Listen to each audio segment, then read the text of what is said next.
Sunday, January 21st, 2018. Welcome to Off Script on Lagos Television. It's a program designed having you in mind so we can all change the narratives around us, so we can get off the script of issues happening around us. Last week we talked about rape and how to end that culture of silence. Talk and report to officials around us, to the necessary operatives, officials around us, the state government, the police, and everyone that needs to know so we can nip this menace in the bud.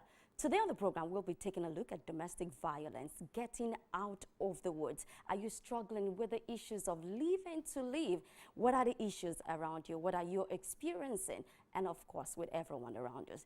Let's talk on our script tonight on Lagos Television. You can join our social media handles, Off Script on LTV, at Off Script LTV. That's on Twitter and of course on Instagram. You can also go on to Facebook, Off Script space LTV, and you can also send in your WhatsApp messages to 0705 496 419. 0705 496 4619 is the number to send your text messages and your WhatsApp messages. I am Adetola Kayode. We'll take a short break and we'll be right back. Off Script, it's all about you.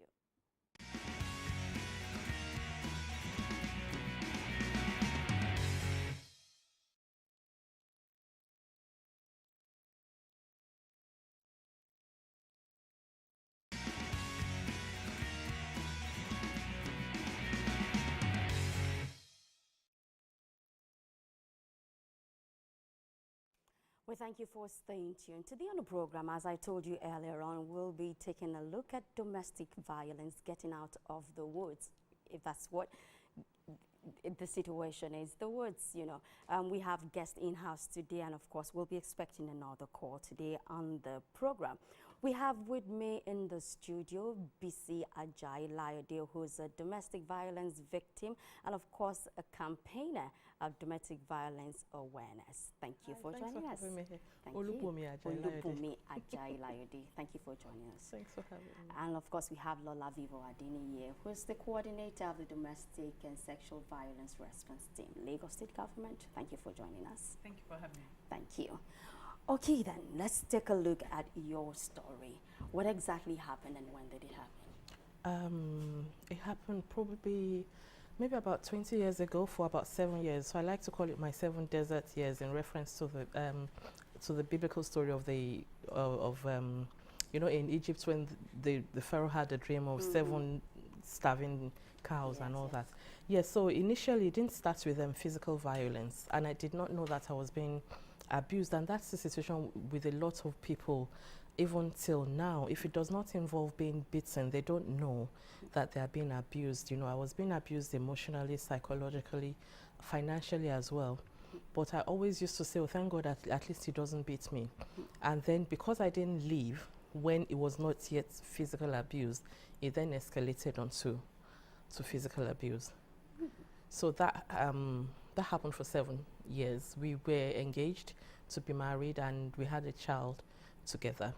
And then I got the strength. So I looked inwards and I saw that I had put myself in a position to be abused because my self-esteem was very, very low.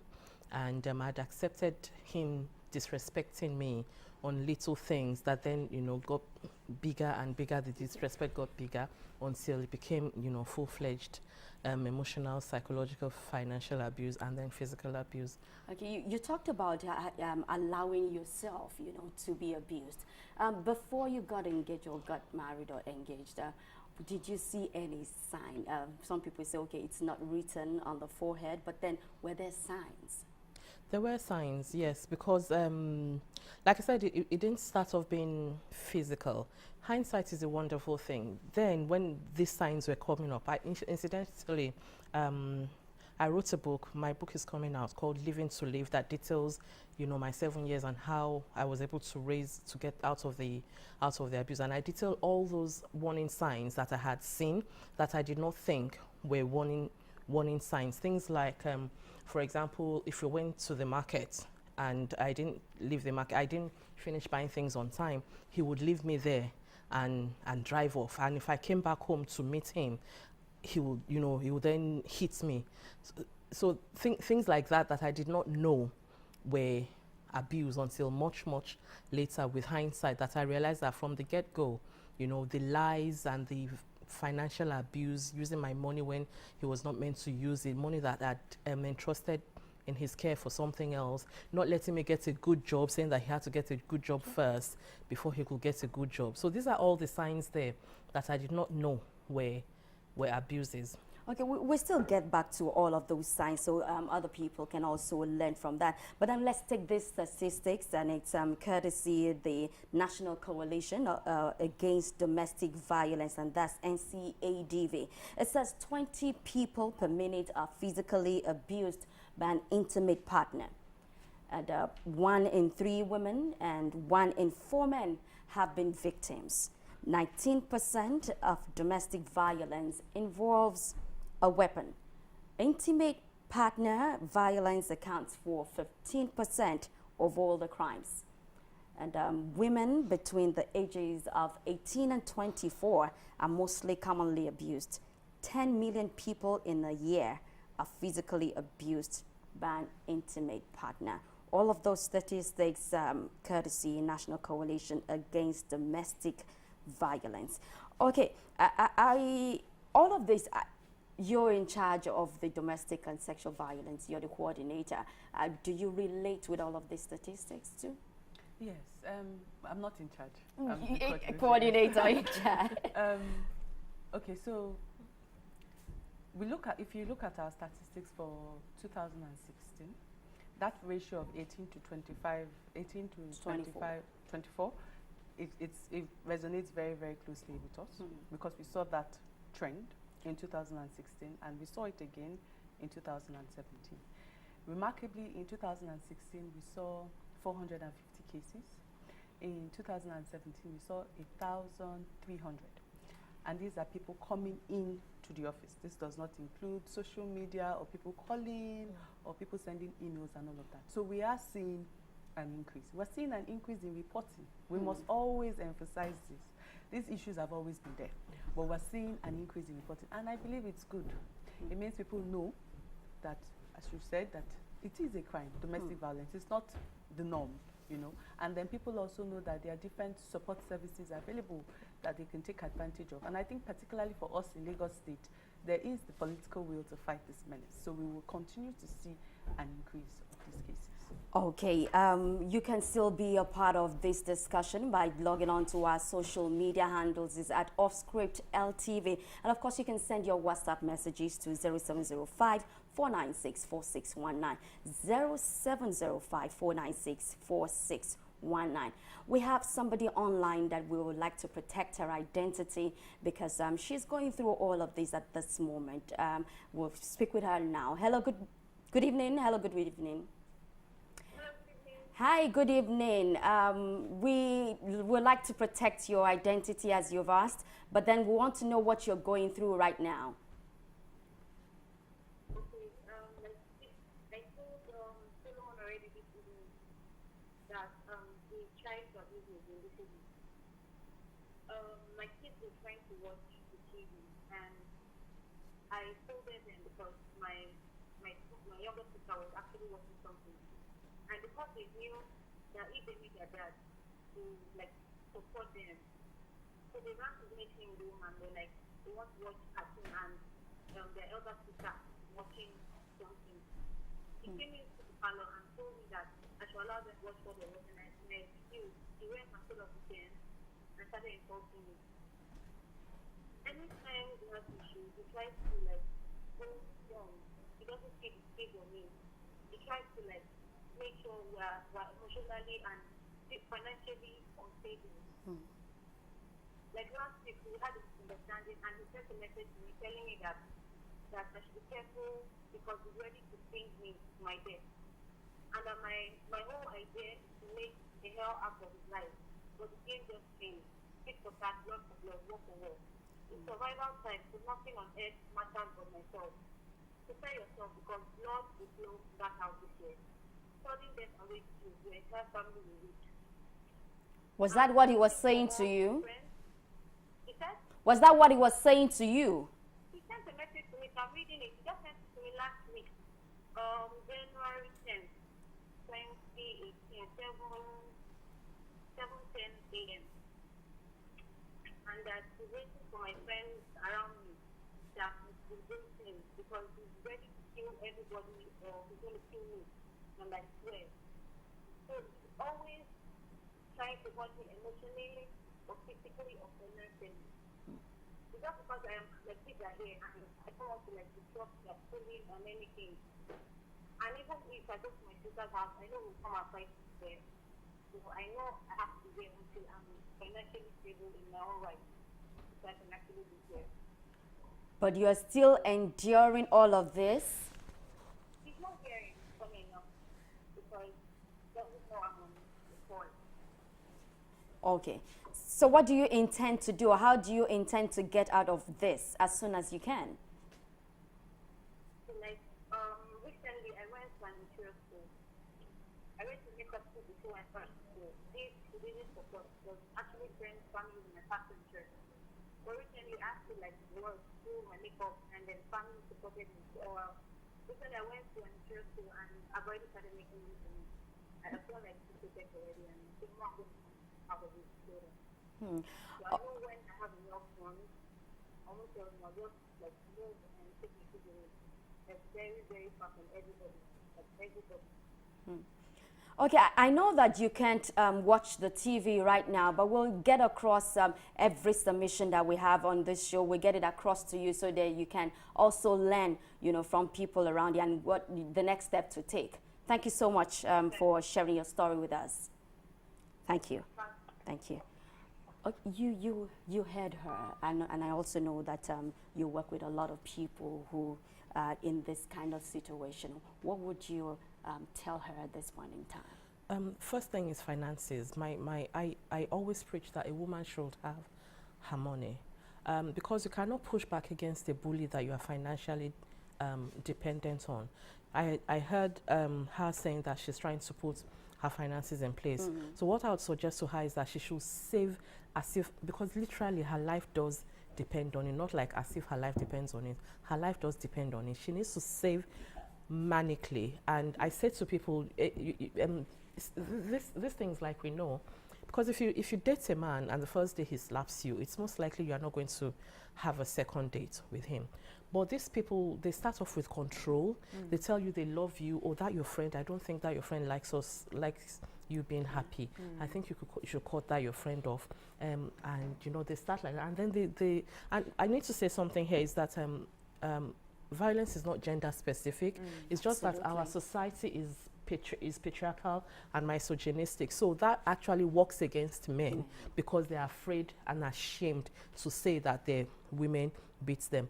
Sometimes on my Facebook, I've had a couple of times I've had male victims talk, and incidentally, it's the men that laugh at them, that come and say, you are not a man, a woman is beating you. So I always say that it's not gender specific. It's just that our society makes a man ashamed to talk. So it's more like the woman is the victim. So the man starts off trying to cut off her support system, and the woman thinks it is love. She doesn't know that it's control. It starts with control like that, and then it escalates to don't work.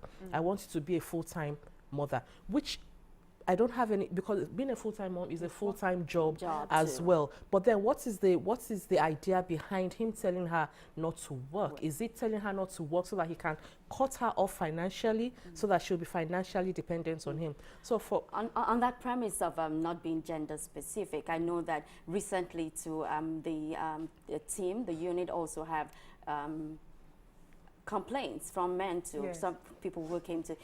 Does it have to do with the issue of control too? How do you mean?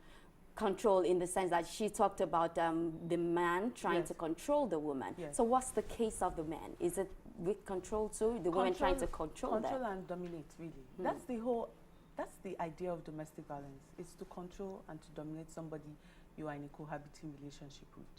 So you want to control, especially if the woman is financially more stable than the man. Or most times they use the children, especially when she's very much aware that the children are his Achilles heel. So they jet out with the children. the woman doesn't call for like 6 months. We've heard cases of a year, and the man is going up and down looking for his children, and then she comes back. And so it may not be as clear cut as if it's a woman that is receiving the domestic violence, but essentially it's the same thing. It's to control and it's to dominate. Okay, for someone like our last caller who called in, what should they do? How can the government step in? Yes, so that's, most times domestic violence is he said and she said. But fortunately for this lady, she has evidence. She has written, it's text message, isn't it? So we actually and those words, that is threatening. Yes. Life threatening. Yes. And we have a law in Lagos State, the Domestic Protection Against Domestic Violence Law 2007. And in that law, Section 5 talks about obtaining a restraining order, where if you are a survivor of domestic violence and you feel your life is threatened. Most times people don't have evidence, but this is evidence. So that's one. She can actually apply for a restraining order, and it's all free of charge. And then we have, the governor launched the Domestic and Sexual Violence Trust Fund last year. I know she said something about she's not financially capable and stable, but she can apply. She can actually apply to access the funds. So the idea is, every domestic violence case is a potential murder case. Yes, absolutely. She's talking today. We pray that she's alive tomorrow.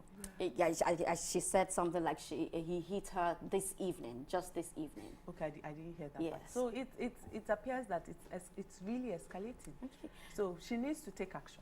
All right, in taking action, we'll come back to that, and we'll take this short break to take this report. We'll be right back.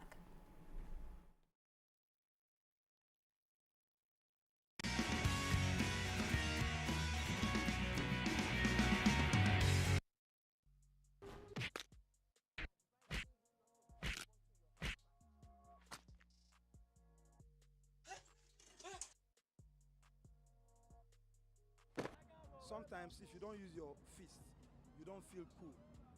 So sometimes their mouth too, the women, is always the problem. That's the fact. We need stiffer laws against domestic abuse, and then we need enforcement of those laws.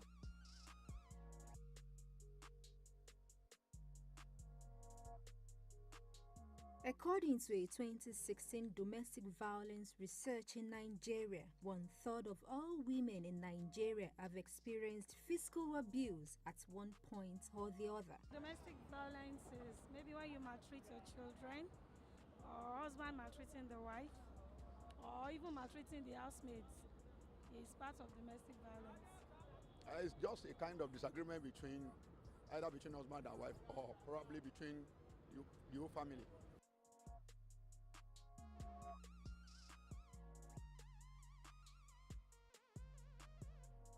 Statistics revealed women and children experience domestic violence more than their male counterparts. What could make a union which kicked off under a romantic tone become infested with violence? I want to believe it is misunderstanding, because if we understand ourselves, all the silly things, you will just overlook it.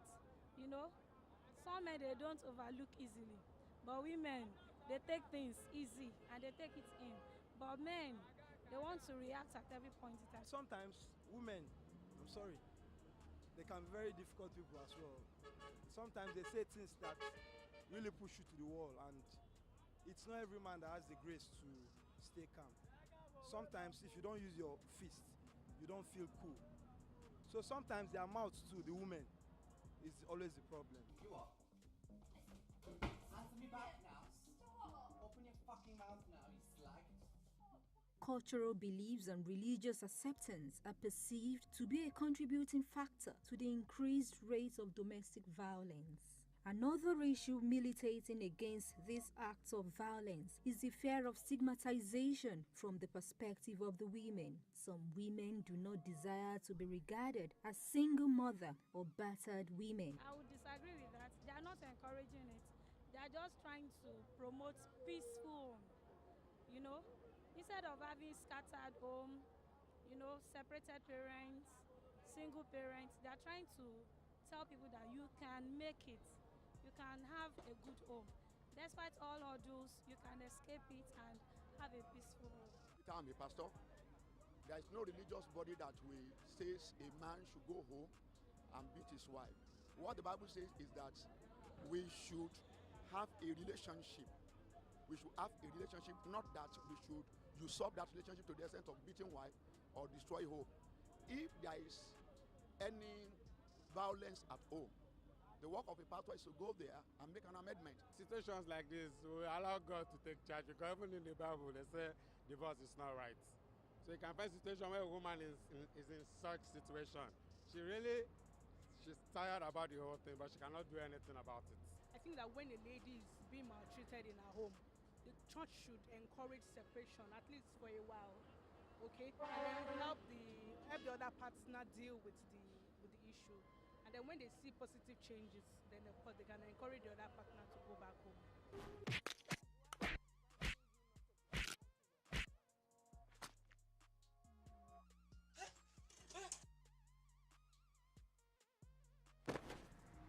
If your husband throw you out of his house, where will you go? Answer me, where will you go? You want to come back to live with me at your age after 8 years in husband's house? You don't want to see your son again.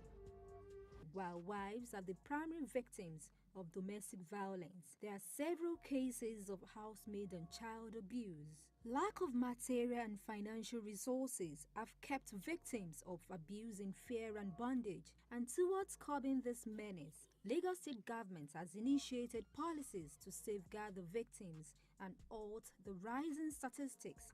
Let women submit to their husband, is that not so? And let men respect their wife, take care of them. In a situation where you know your right, you know what to do and what you are not supposed to do, there will be no domestic violence.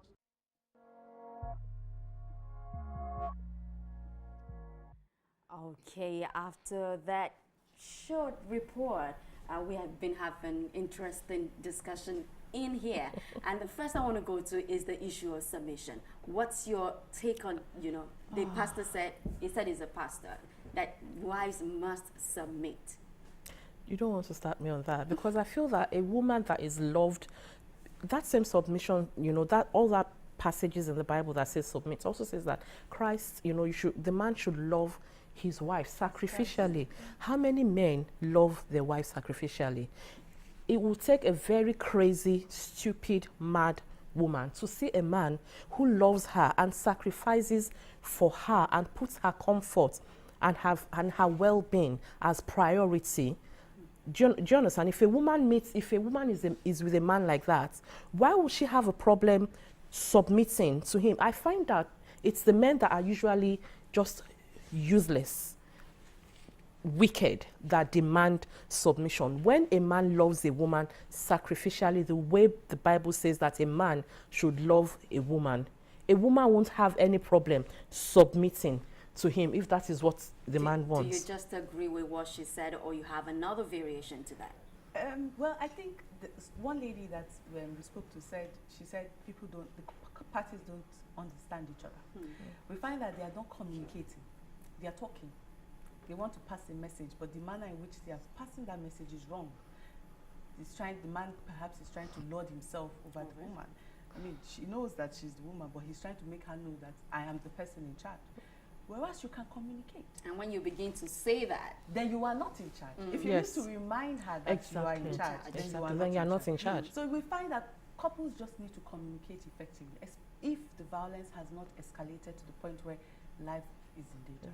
I also talked about how religious leaders, go back to settle cases, It's said that, you should listen to, there are 3 people you should listen to: your pastor, your doctor, and I can't remember the third one. In the case of domestic violence, if your pastor is not a trained counselor, you have no business listening to him. That is my opinion, you understand? Because a lot of these pastors, they just put their own personal feelings into this situation. They don't look about if a life is in danger. They don't think about that. And then they quote that Bible passage and say that God hates divorce.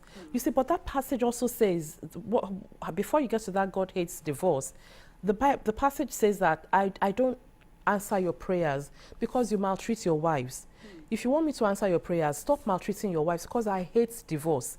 But then the pastors don't look at that one that says that the reason why God is not answering your prayers, the men's prayers, is because they are maltreating their wives. But they just hold on to that, God hates divorce, God hates divorce, God hates divorce, without admonishing the man to treat their wives well. So they put a lot of pressure on the woman to maintain the marriage. It takes two people to make a marriage happy, to make a marriage work. There's too much pressure on women, the victims that should be, the very victims that should be supported. There's a lot of pressure on them to make the marriage work, while the man just thinks that his own job is just to lord it over the woman, you know, say submission, submission, submission. Right. But a lot of people listen a lot to, if you go to churches, mosques, every Friday or Sunday or any other day they're big, a lot of people, you know, throng those places. Yes. And they listen to them a lot. So, but what do we need to do? What do we need to do in training all of these people?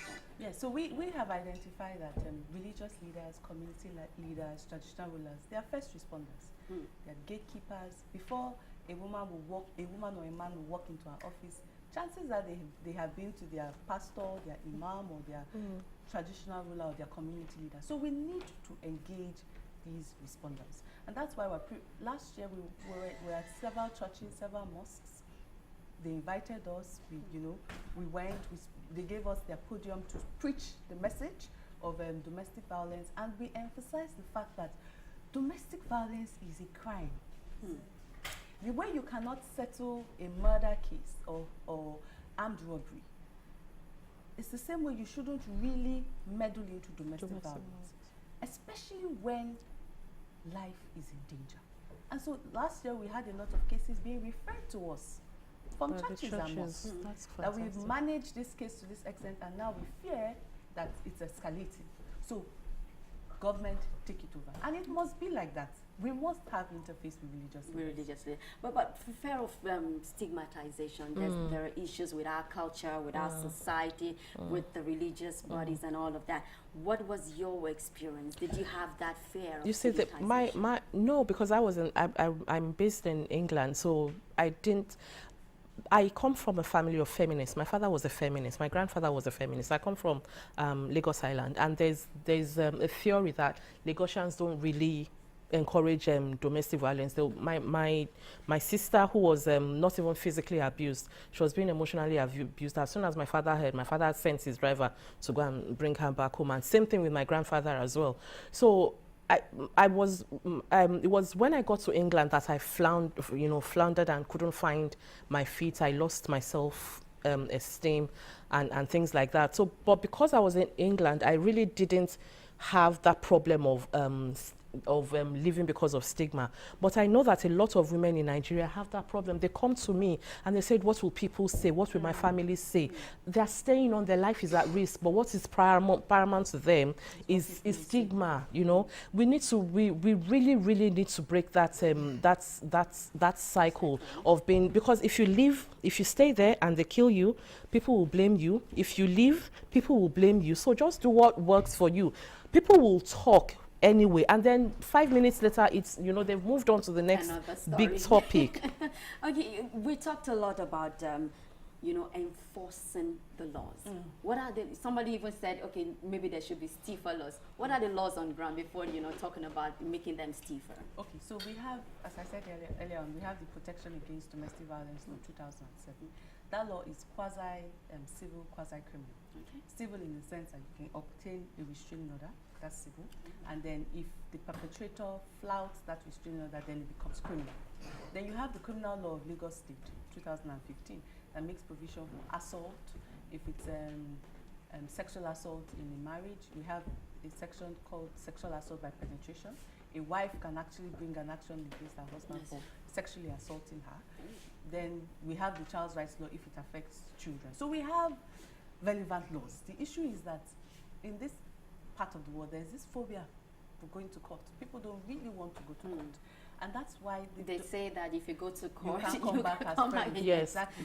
But then most survivors just want the beating to stop, especially if they are financially empowered and they've taken a decision that they want to leave. They come to the office and they say, oh, I want you to let him sign an undertaking, shake him up a bit, let him not come near me. Yeah. And that can only be done by a court. And that can be done pursuant to applying for a restraining order granted by a court. So last year we made sure that we made that law come alive, that protection against domestic violence. So we obtained, I think, over 15 restraining orders, and we're fortunate to to have a very good relationship with the judiciary. And when you apply for a restraining order, it's heard in chambers. It's heard in the judges, the magistrate's chambers. Nobody knows. It's just you, the magistrate, and then when the restraining order is granted, an interim one, it's served on the perpetrator, and it comes and it's heard in chambers. So there's nothing like stigma, nothing like that. But people don't know. Okay, but psychologically, how should those victims, how should they get out of it? You know, get out of the thinking that maybe there's stigmatization waiting somewhere. The thing is, everybody has that strength inside them. I mentioned that here, that everybody has that strength, but we don't know. You know, there's this thing that say people are like tea bags. I don't like when saying that a woman is like tea bag. No, people are like tea bags. You don't know the strength you have till you are in that position, and all you have is to draw on that strength.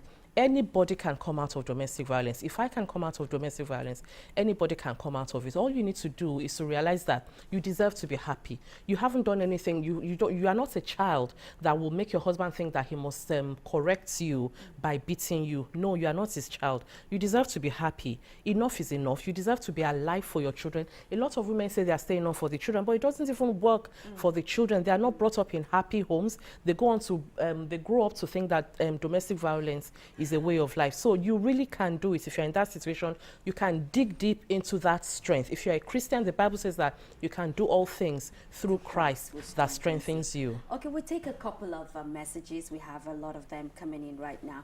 And someone said the church should please encourage separation temporary for the couple. We talked about that earlier on. For the couple to settle their differences, they should not preach divorce as a deadly sin. Okay. Thank you for that. Someone said, I am really enjoying the program. I'm in support of separation, divorce, if the marriage is not producing peace between the two couples. Okay. If you need to react to any of those messages. Good evening. I've been following your program. Oh, okay. Someone is saying that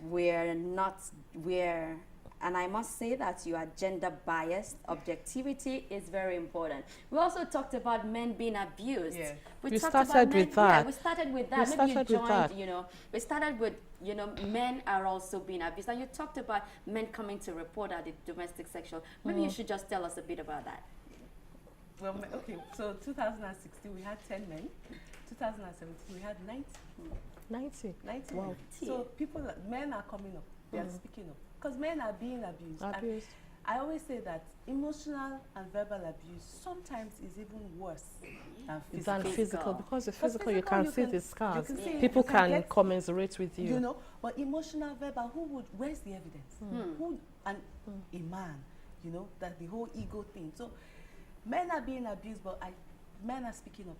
Like I said, the couple of times that men have written to me to post their story on my Facebook handle about being abused, the people that have made fun of them are fellow men.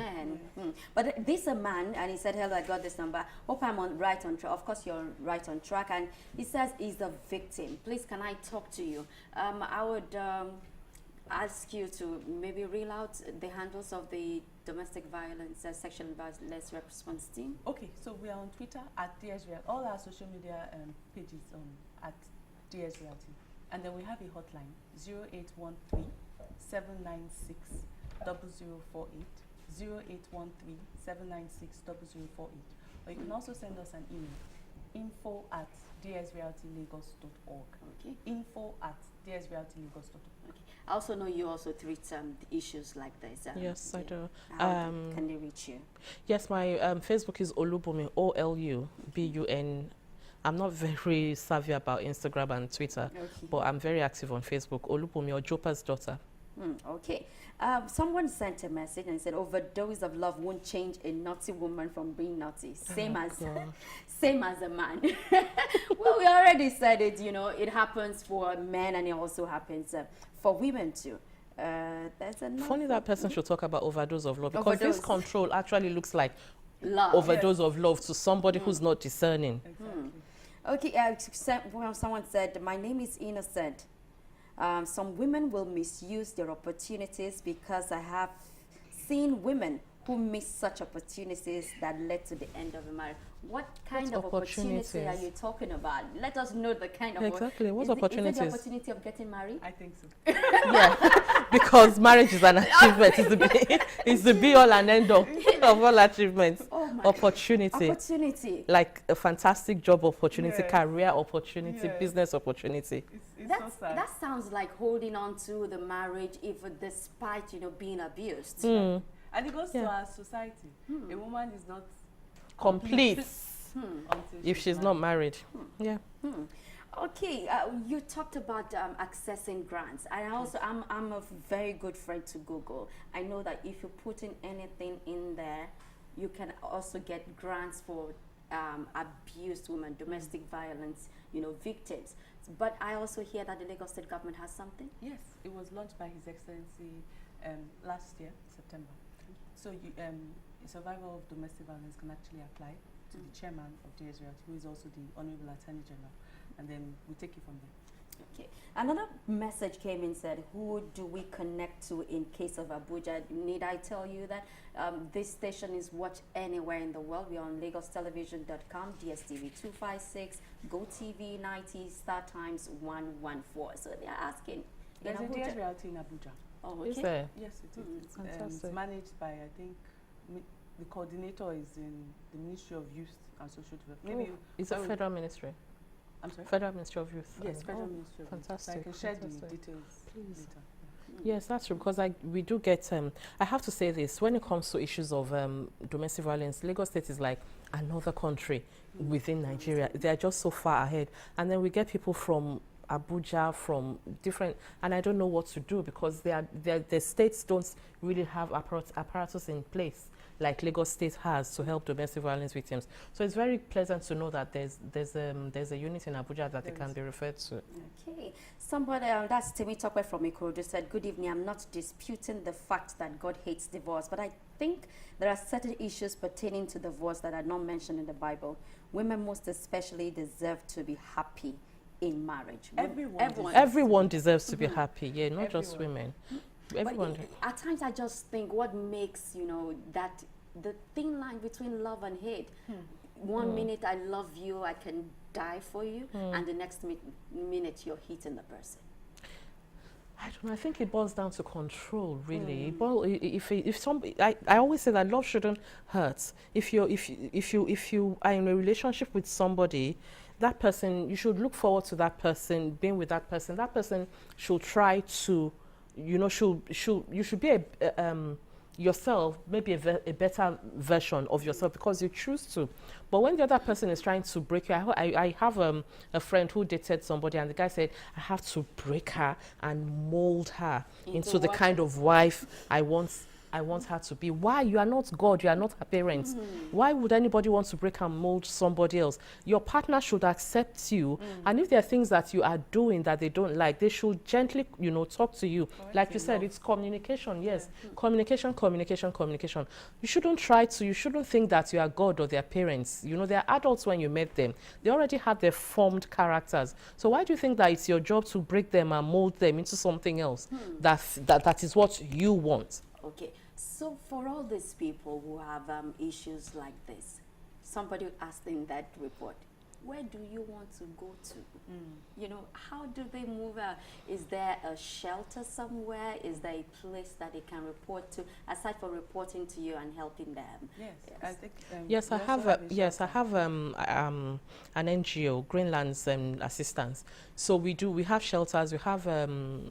We have a shelter right now. We've had to downsize because of finance issues, but previously, as at a few months ago, we had in Abuja, Ibadan, Ogun State, and Port Harcourt. But right now, we have a shelter in Lagos, and that's one of the things that makes victims stay on, because they don't have anywhere to go to. A lot of them, I always feel that the first point of call is the family. They should go back to their parents. But a lot of parents, will not want will not have them back. So yes, I think we need more shelters. When I was abused in England, the government, and I called the police, and they sprung into action that night. that night they took him away, and then they couldn't get a shelter for me. They put me in a hotel, and then the very next day I was put in a shelter. So the government needs, I think that Lagos state government and indeed federal government and all other state governments need to invest in shelters for domestic violence victims. They need shelters. There are more shelters are needed. We have, but obviously we need more. Hopefully that will be. That's a key priority for us this year. Okay, I know 767 and 112 works, you know, Yes. but I think there's another number. Yes, we have a short code 6820. 6820. It's strictly for rape, domestic violence, and child abuse. So if it's currently on Airtel and MTN. So if you dial it, it's a USSD short code. It basically tells you if it's rape, it tells you little tips. You know, don't take your bath. Immediately go to the hospital, and then we get that information, and then we call the person that used it. If it's domestic violence, it tells you to simply preserve evidence, because most times there's no evidence. As he said, she said. And then it tells you where to go to. If it's the police, if it's the office, and all of that. And then child abuse, it escalates to the child protection unit. So it's basically quick information as per what to do. Okay, quick information about what to do. Ensure that you keep yourself safe. That's important. Your life is precious to you and, of course, to your loved ones around you. Get help fast. Thank you so much for coming on to the show and sharing your Thanks thoughts for with us. having me. Thank you so much. I know we have a lot of messages here, when we'll try to reply you as we can, and thanks for sending them in. Thanks to all of those that we took their messages to. Thank you for being a part of Off Script today. It's all about you, and please join us next week for another edition. I am Adetola Kayode. Many thanks for joining us.